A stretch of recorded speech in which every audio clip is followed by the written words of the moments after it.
warahmatullahi wabarakatuh. Alhamdulillahilladzi 'allama al-insana ma lam ya'lam. Asyhadu an la ilaha illallah wahdahu wa asyhadu anna Muhammadan 'abduhu wa rasuluhu wa la nabiyya ba'dahu. Allahumma salli wa sallim wa karrim wa 'azzim wa syarrif ala sayyidina Muhammad ibn Abdillah wa ala alihi wa sahbihi wa mawalah. Allahumma rzuqna fahman nabiyyin wa hifdzal mursalin wa ilhamal malaikatil muqarrabin. Allahumma zidna ilman nafi'an warzuqna fahman wasi'an. Rabbi shrah li sadri wa yassir li amri wahlul 'uqdatam min lisani yafqahu qawli.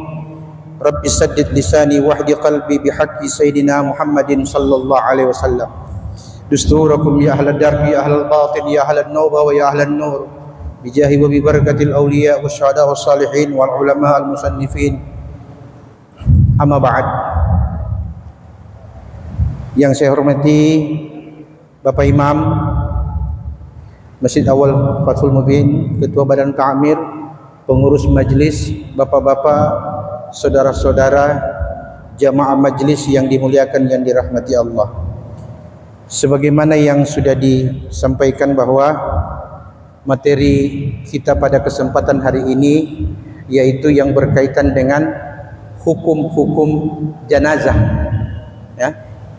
Nah, banyak kitab-kitab fikih, kitab-kitab hukum Islam yang membahas dan menjelaskan tentang hukum-hukum jenazah. Tapi pada kesempatan hari ini sekian banyak penjelasan yang diuraikan oleh para ulama-ulama ahli hukum Islam. Kita mengambil salah satu rujukan utama yaitu pada kitab Al-Mu'tamad fil Fiqh Syafi'i yang disusun oleh Syekh Dr. Muhammad Az-Zuhaili. Beliau menjadikan dasar penjelasan tentang ahkamul janaiz, hukum-hukum jenazah itu sebagaimana yang tertulis dalam kitab tersebut. Ini saya sudah menyimpulkan, sudah menulis, ya, ada beberapa halaman ini pelaksanaan jenazah dalam hukum Islam. Nanti insyaallah selepas majlis akan saya serahkan kepada Habib Alwi untuk diperbanyak dan dibagikan kepada jamaah sebagai dasar rujukan kita untuk bacaan di rumah, ya. Karena ini berkaitan pokok dan berkaitan penting dengan keadaan kita setiap muslim. Karena setiap kita yang hadir, baik yang tua maupun yang muda, dipastikan akan mati. Dipastikan akan mati. Hanya persoalan waktu saja. Kapan waktu itu? Semua ada dalam rahasia Allah. Nah, hukum-hukum jenazah itu berkaitan bukan hanya pada waktu orang meninggal. Tidak. Dia berkaitan dengan hal-hal yang sebelum datangnya sakratul maut. Sebelum datangnya sakratul maut. Nah, sakratul maut ini biasanya diawali dengan jatuh sakit dulu. Pada umumnya, ya, jatuh sakit dulu. Kenapa disebut jatuh sakit dulu? Karena jarang kita dapati ada orang mati tiba-tiba. Jarang. Misalnya mati kena serangan jantung, mati celaka, ditabrak dan sebagainya. Itu jarang. Yang pada umumnya orang meninggal karena sakit. Nah, oleh sebab itu, apa yang harus dibuat ketika orang dalam keadaan sakit atau orang dalam keadaan sehat tapi ajalnya sudah dekat? Ya, di sini dia katakan yandubu likulli insanin ayyuksira min dzikril maut. Yang sakit maupun yang sehat, kata para ulama, sebaiknya memperbanyak mengingat mati. Yang sakit dan yang sehat sebaiknya banyak mengingat mati. Karena mati kadang-kadang ada diawali dengan sakit, ada juga tidak diawali dengan sakit karena musibah. Berarti mengingat mati itu jangan tunggu nanti sakit. Sehat pun harus ingat mati. Apa dampaknya orang yang sehat dan yang sakit ingat mati? Karena yang sehat dan yang sakit pasti mati. Nah, di sini dia mengatakan, oleh sebab itu orang yang banyak mengingat mati berarti pikiran positifnya akan lebih banyak daripada pikiran negatifnya.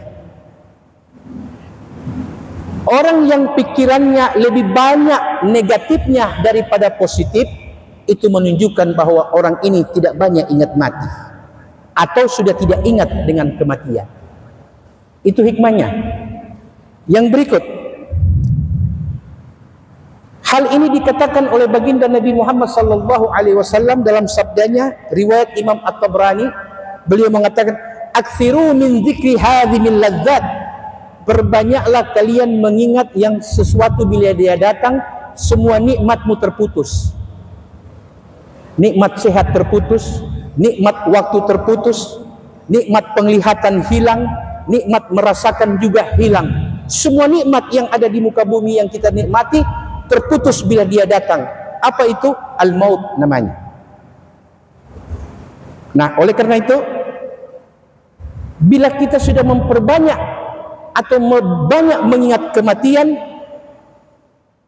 kata ulama berdasarkan petunjuk-petunjuk Nabi, jangan hanya ingat mati, jangan, harus ditambah. Apa tambahannya? Memperbanyak amal saleh. Amal saleh yang macam mana? Amal saleh yang ditambah itu yang di luar kewajiban. Kalau kewajiban tidak usah ditambah, Allah tidak butuh tambahan. Salat duhur 4 rakaat tidak usah bikin 5. Salat subuh 2 rakaat tidak usah bikin 4. Kewajiban tidak perlu ditambah karena itu sudah ada ketetapan hukumnya oleh Allah Subhanahu wa taala. Yang mesti ditambah apa yang ada di luar kewajiban, seperti salat sunnah rawatib, salat sunnah tahajud, kalau salat.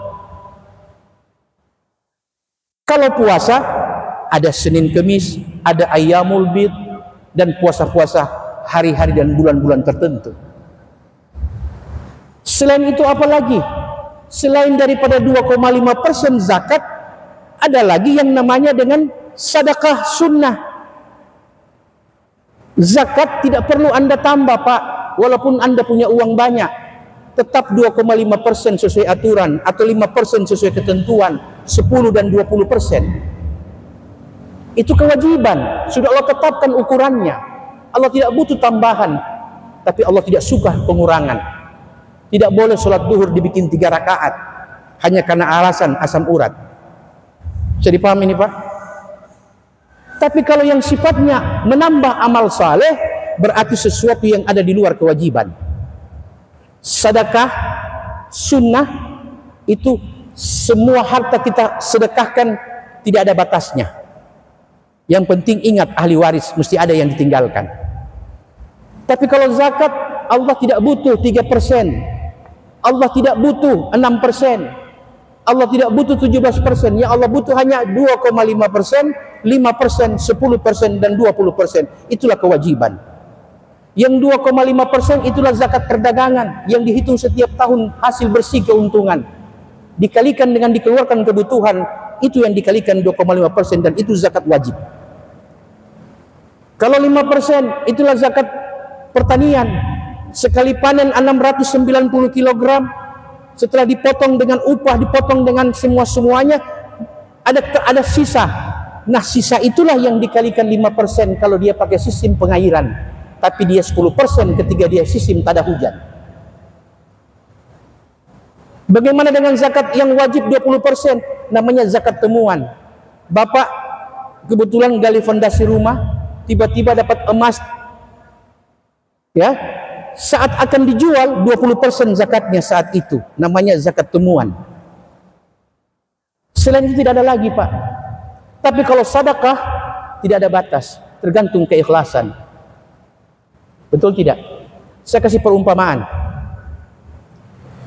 Ketika saya mengerjakan sholat subuh 2 rakaat, saya berkata bahwa saya masih kuat untuk kerjakan 4 rakaat, sehingga saya perlu tambah subuh 2 rakaat jadi 4 rakaat. Sah kira-kira subuhnya? Tidak sah.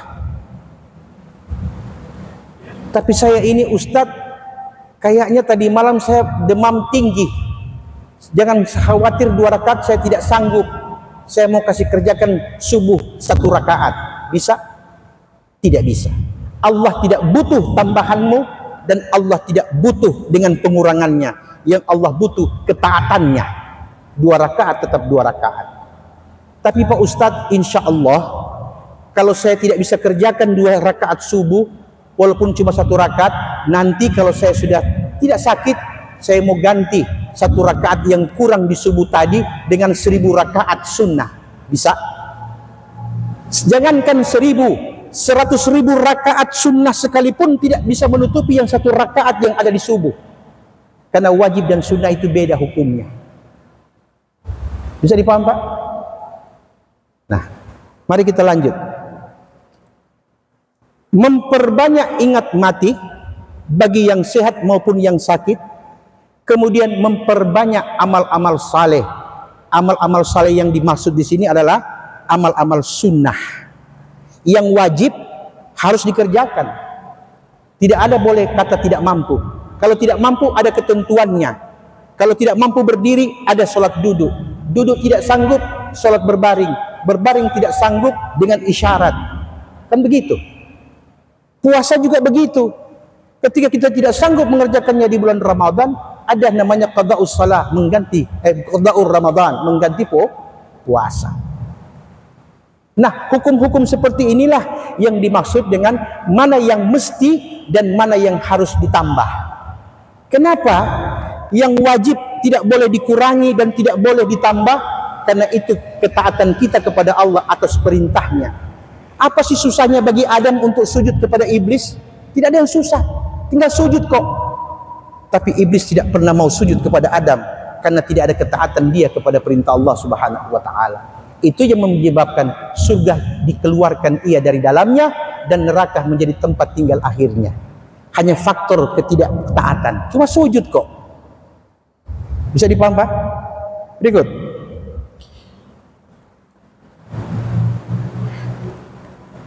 Sunnah bagi orang yang sehat, sunnah hukumnya menjenguk orang yang sakit dan meminta orang yang sakit mendoakan dirinya yang sehat.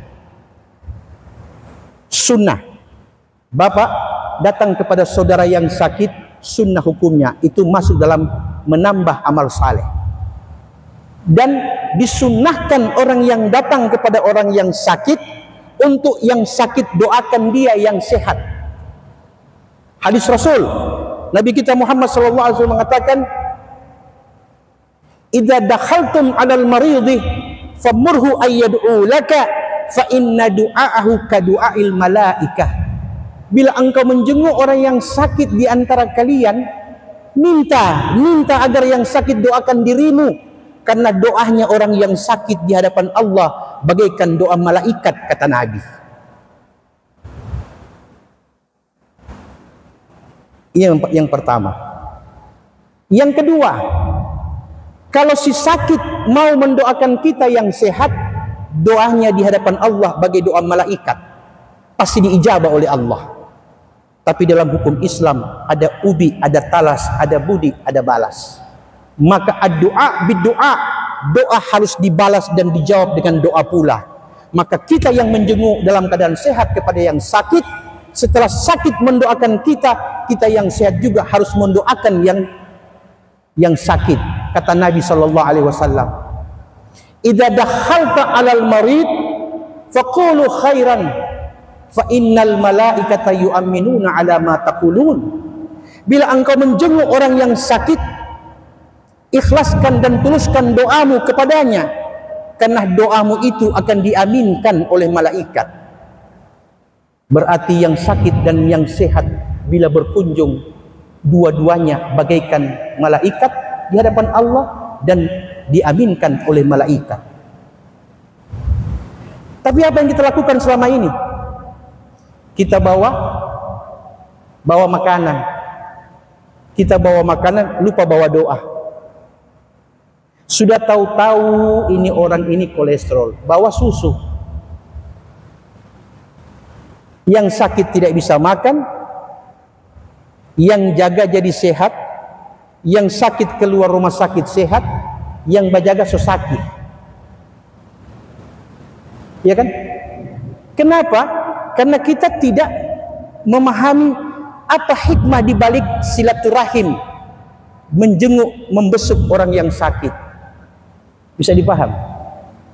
Kemarin saya ingat waktu saya dapat informasi bahwa Prof. Yan sakit di rumah sakit.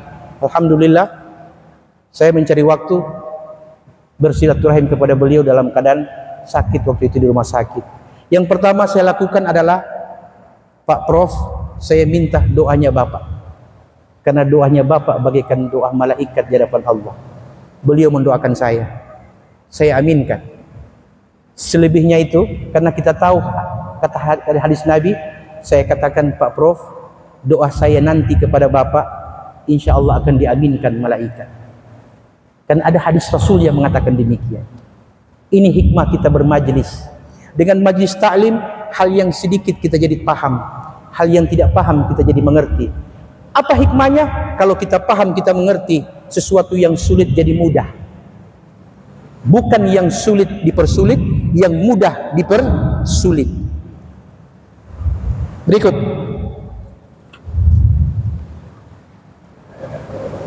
Ketika kita mendapati orang yang sakit berat, bila keluarga tidak paham, kita yang menjenguk, minta kepada keluarga agar posisi orang sakit dihadapkan ke arah kiblat tempat tidurnya. Kenapa orang yang sakit itu diminta untuk dihadapkan ke arah kiblat? Karena ada hadis Nabi Muhammad SAW yang mengatakan, Al-Ka'batu qiblatukum ahya'an wa amwatan. Kiblat Ka'bah itu adalah kiblatmu dikala engkau hidup, bahkan dikala engkau mati. Jadi sunnah membalikkan orang yang sakit menghadap kiblat. Tapi ini ustadz di rumah sakit. Aturan tidak boleh putar-putar sana, putar-putar sini. Betul tidak? Kalau di rumah sakit kita mencari posisi yang baik, yang sekiranya dia ada menghadap ke arah kiblat. Bagaimana caranya? Nah, ini yang perlu saya jelaskan. Kiblat itu ada dua, Pak. Ada namanya tawajjuh kiblah dan ada namanya ainul qiblah. Makanya orang perlu niat kalau sholat. Tidak benar kalau bilang Allah Maha tahu. Ya, Allah sudah tahu. Bahkan ente belum niat pun Allah sudah tahu. Tapi niat menjadi rukun ketika sholat, kata Imam Syafi'i. Kenapa? Karena niat itulah yang akan menentukan engkau menghadap kiblat atau mengarah ke kiblat. Contoh, ini masjid kalau dihitung dengan ilmu falak, mungkin kiblatnya tidak mengarah kiblat, tapi menghadap kiblat. Beda itu. Waktu saya sholat di kendaraan, apa kendaraan harus ikut kiblat terus? Tidak sampai di Gorontalo, tidak sampai ke Palu, tidak sampai ke Bitung. Karena apa? Arah ke tempat-tempat itu ada belok-belok, ya. Kadang dia menghadap kiblat, kadang dia harus berpaling ke arah kiblat dan sebagainya. Maka pada waktu kita sholat di atas kendaraan, tawajjuh kiblah namanya, menghadap kiblat. Niatnya yang menghadap kiblat, walaupun tubuhnya tidak menghadap kiblat. Apa ayatnya? Fawallu wujuhakum ila syatra. Hadapkan wajahmu. Wajah yang dimaksud di sini adalah tawajjuh, menghadap kiblat, bukan mengarah kiblat. Tapi kalau masjid yang baru akan dibangun, sudah wajib hukumnya untuk memakai ilmu falak untuk mengarah ke kiblat mihrabnya. Kalau yang sudah dibangun, oh ini agak menyimpang, tidak usah kita memakai ainul kiblah, kita cukup memakai tawajjuh kiblah namanya. Yang penting kita menghadap kiblat. Bapak-bapak yang hadir di sini, tidak semuanya ainul kiblah, lebih banyak tawajjuh. Yang ainul kiblah saya dengan Habib Alwi, karena saling berhadapan, itu mengarah namanya. Tapi yang di sini, yang di kanan dan yang di kiri menghadap ke saya dan saya menghadap ke Bapak Ibu. Itu namanya tawajjuh, menghadap. Maka perlu ada niat. Niat itulah yang menentukan kita mengarah ke kiblat dengan fisik atau hati kita yang mengarah ke kiblat dengan niat menghadap kiblat. Makanya di niat disebut mustaqbilal qiblah. Bisa dipaham, Pak? Berikut. Setelah dibalikkan menghadap kiblat atau mengarah ke kiblat, jadi kalau di rumah sakit cukup kita sampaikan bahwa yang sakit itu harus niat menghadap kiblat. Kalau tidak bisa dirubah. Nah, itu perlu ada pengetahuan tentang ainul qiblah dan tawajjuh kiblah. Tawajjuh kiblah menghadap kiblat, ainul qiblah mengarah ke kiblat. Terus apa yang dilakukan selanjutnya? Bila keadaan si sakit semakin memburuk, setelah kita hadapkan ia menghadap kiblat atau mengarah ke kiblat, maka perhatikan tarikan nafas orang yang sakarat. Apakah dia ini sudah sakarat atau belum? Nah, ini harus tahu. Yang sakarat ketika tanda-tanda pertama, dia sudah mulai matanya kesana kemari, padahal tidak ada siapa-siapa di ruangan itu, hanya ada istrinya, contoh. Tapi matanya bagai orang yang melihat sesuatu. Kenapa? Ada ayat yang menjelaskan tentang itu. Apa itu? Fakashafna anka gita'akal basrul yawmal hadid. Pada hari menjelang kematianmu, bahkan sesudah kematianmu, kami angkat penglihatanmu. Yang tadinya kau tidak pernah melihat malakul maut, hari itu kau lihat dia. Yang tadinya kau tidak pernah tahu tentang betapa sakit dan susahnya derita sakratul maut, hari itu kau akan menjalaninya. Yang tadinya engkau tidak pernah melihat ruhmu, hari itu kau akan lihat. Penglihatanmu terakhir di dunia adalah ketika engkau melihat ruhmu dikeluarkan Allah dari jasadmu. Ada hadisnya. Nabi mengatakan, innar ruha idza qubida tabi'ahul basar. Sesungguhnya ruh bila dikeluarkan, maka mata akan mengikuti arahnya ruh keluar. Itu yang harus diperhatikan. Jadi ketika si sakit matanya sudah mulai melihat sesuatu, sudah tidak mengindahkan apa yang kita katakan, saat itulah Nabi mengatakan, laqinu mautakum bila ilaha illallah. Kenapa? Man kana akhiru kalamihi la ilaha illallah dakhalal jannah.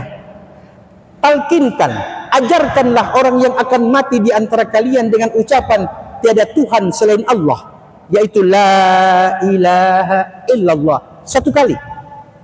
Jangan diulang-ulang. Jadi ketika matanya kesana kemari, bisikan di telinga kanannya kalimat tauhid, la ilaha illallah. Cukup. Jangan paksa dia mengikuti ucapan itu. Karena orang mengikuti ucapan ada banyak cara. Ada dengan hatinya, ada dengan lidah yang tidak bersuara, ada dengan isyarat, bahkan ada dengan mengaminkan dengan pikiran dan hati. Jadi ucapkan satu kali. Sunnahnya 3 kali. Kapan yang kedua kali? Nah, kalau yang kedua kali perhatikan tarikan nafasnya. Kalau tarikannya masih panjang, berarti masih ada sehari semalam atau lebih. Apa itu tarikan panjang? Begini cara bernafasnya. Itu masih lama. Itulah sunnah yang kedua kali kita talkinkan orang yang sakit. La ilaha illallah. Oke? Sunnah yang ketiga, perhatikan nafasnya. Kalau yang panjang berubah jadi yang pendek, itu nafas pendek ya tadi ya, maksud saya. Yang pendek tiba-tiba berubah jadi panjang. Kalau yang pendek tadi yang begini. Pendek itu. Tapi kalau sudah panjang, sunnahnya kita talkin yang ketiga kali. Begini panjangnya. Tariknya panjang, turunnya lama. Itu tinggal hitungan menit. Bisikkan di telinganya, La ilaha illallah. Selesai. Nanti dilihat tarikan keberapa dia akan berhenti nafasnya. Ada tarikan di atas, ada tarikan di bawah. Sudah tidak kembali. Matanya ke atas, mulutnya, nafasnya tidak kembali. Berarti wafat di tarikan pertama. Tapi ketika dia wafat pada hembusan nafas. Bisa dipahami? Ketika sudah selesai, baru kita ucapkan inna lillahi wa inna ilaihi raji'un. Jangan dulu tutup matanya, ucapkan dulu kalimat istirja. Inna lillahi wa inna ilaihi raji'un. Sesungguhnya kami milik Allah, kepada Allah pula kami akan dikembalikan. Baru setelah ucapan istirja, sunnah kita menutup mata almarhum atau almarhumah sambil mengucapkan doa, Allahumma tsabbit ala millati Rasulillah sallallahu alaihi wasallam. Ya Allah, semoga engkau matikan ia pada agama Rasulullah sallallahu alaihi wasallam. Itu sunnahnya. Setelah selesai, baru kita doakan almarhum atau almarhumah. Allahumma ghfir lahu warhamhu wa'afihi wa'fu anhu wa akrim nuzulah wa wasi' madkhala wa nawwir gabra wa anzil rahmah min ahli la ilaha illallah dan sebagainya. Sesudah itu perhatikan, kalau waktu sakit sudah menghadap kiblat tidak perlu dirubah. Tapi kalau waktu sakit dan sampai meninggal tidak menghadap kiblat, rubah posisi jenazah menghadap kiblat. Betul tidak? Hadap kiblat. Apa yang harus dilakukan sesudah kita hadapkan ke kiblat dan sesudah kita talqin dan menguntup matanya? Disunnahkan kita untuk membangunkan jenazah yang baru meninggal tadi itu sepertiga. Kasih duduk begini dia. Kasih bangun sedikit. Didudukkan sepertiga, ditekan pusarnya dan ditekan ke bawah agar gas, angin, kotoran keluar, dan itu dibersihkan sebelum fardu kifayah. Karena kalau tidak bakal jadi fitnah besoknya. Keluar ini jadi pembicaraan. Makanya orang yang memandikan jenazah, kata Nabi, falyagsil ma'munah. Mandikanlah orang yang mati di antara kalian oleh orang-orang yang terpercaya. Siapa mereka? Yang hanya lihat tapi tidak bisa bicara dan tidak mau bicara di luar. Orang amanah artinya. Jadi paham ini Pak? Berikut. Sesudah menghadapkan kiblat, tekan perutnya, kasih duduk sedikit. Karena tubuh orang baru meninggal itu masih lemas Pak. Kasih duduk, tekan ke bawah. Sambil dibersihkan kotoran dan angin yang keluar. Itu belum fardu kifayah. Belum. Itu baru tata cara. Ya, untuk proses pada fardu kifayah. Setelah sudah ditekan, ada angin yang keluar, ada sesuatu yang keluar, dibersihkan. Baru kemudian lepaskan semua pakaian-pakaian dalam dan pakaian luar almarhum dan tutup dengan kain yang panjang. Sambil menunggu datangnya pelaksanaan fardu kifayah. Disunnahkan sesudah kita bangun, sudah kita tekan, disunnahkan untuk dilemas-lemaskan tulangnya orang yang wafat tadi itu. Jadi bukan nanti tunggu dia keras Pak, baru dikasih lemas, itu salah. Kan ada orang setunggu keras dulu, pas mau kasih mandi baru pakai beramakusu, pakai segala macam. Tidak ada dalam ajaran agama seperti itu. Yang ada adalah pada waktu selesai wafat, lemaskan dia punya tulang dan jari-jarinya, langsung lemaskan. Tapi Ustaz, orangnya masih lemas. Ya itulah hikmahnya. Lemaskan, sesudah lemaskan, buka semua, baru kemudian bersihkan, tutup dengan kain panjang. Maka pada waktu fardu kifayah tidak akan ada lagi namanya keras. Bisa dipahami ini Pak? Berikut.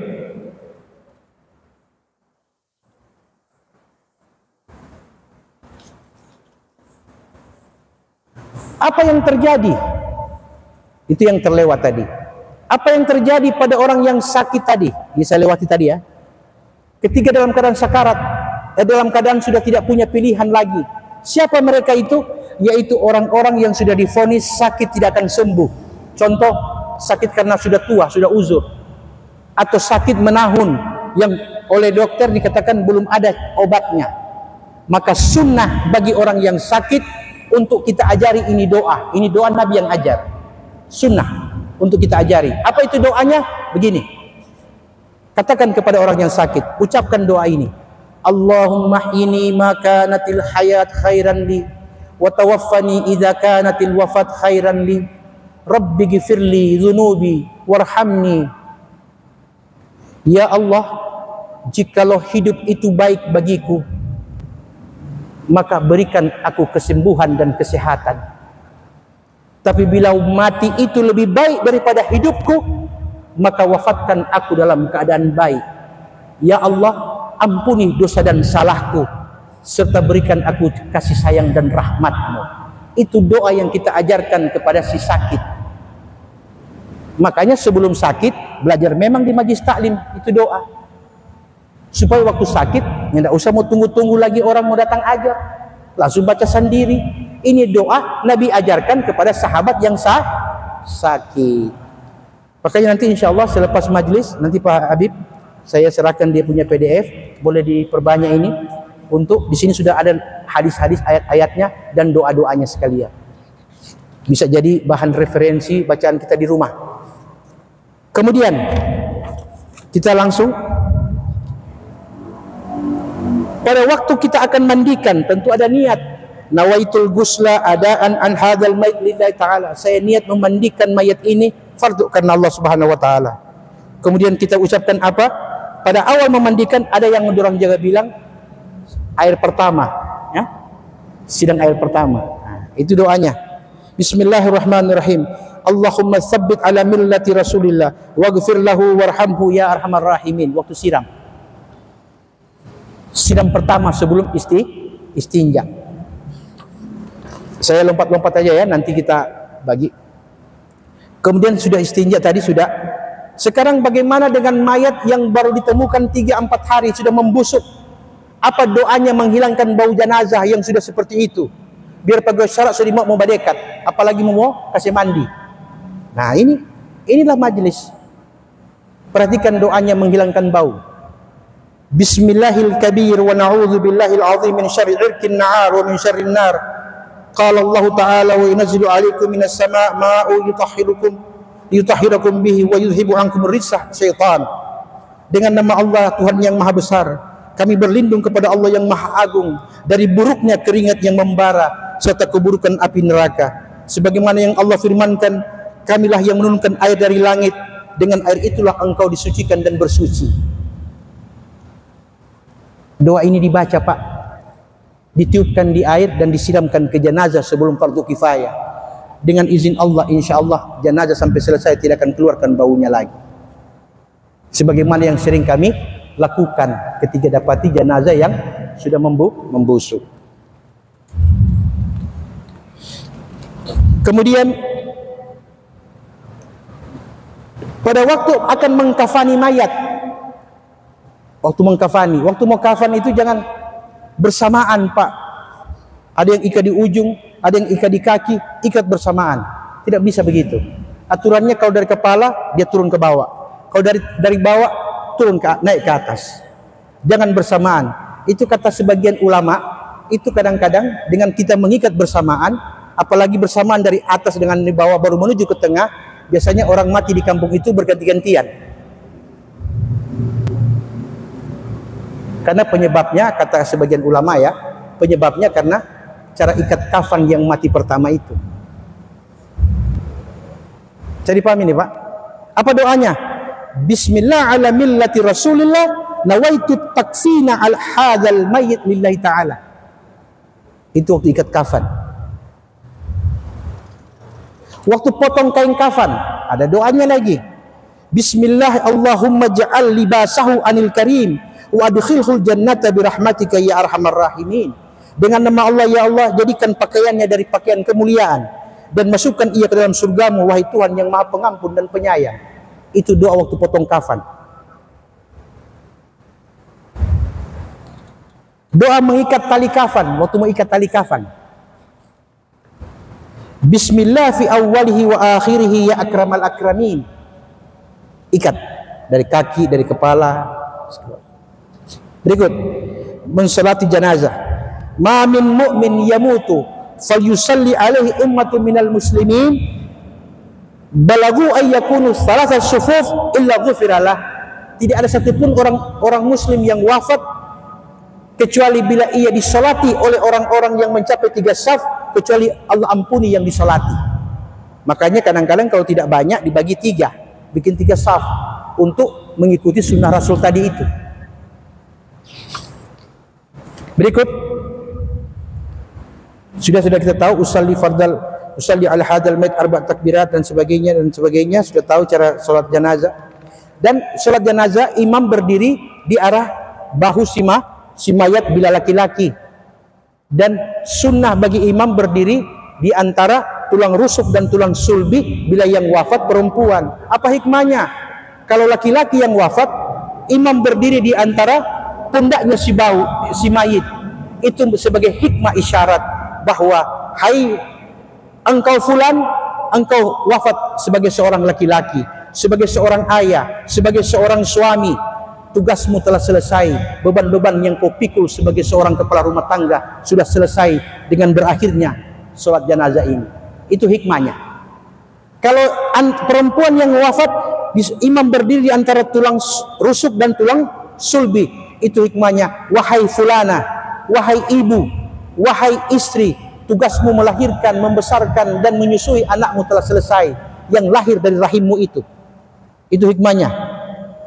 Imam berdiri di antara pundak bagi laki-laki dan di tengah rahim bagi mayit perempuan. Berikut,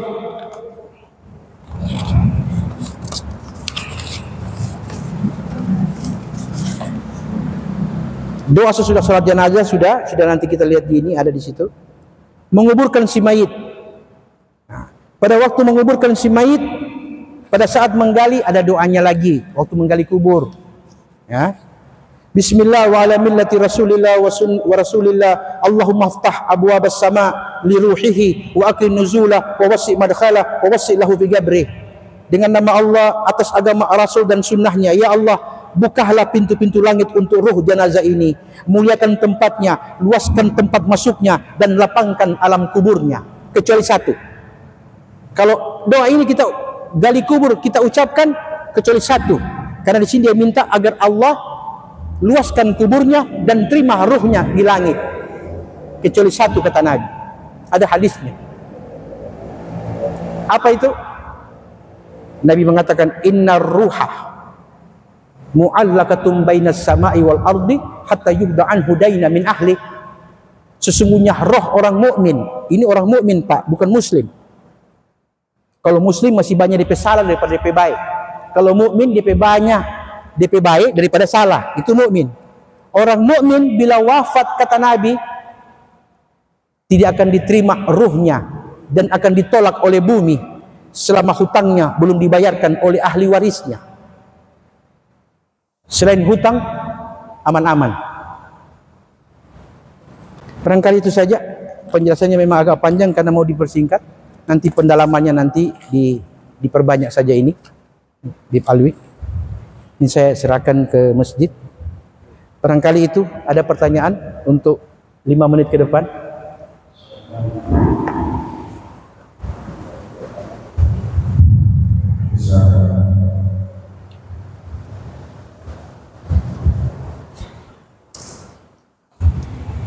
Jam berapa Isya?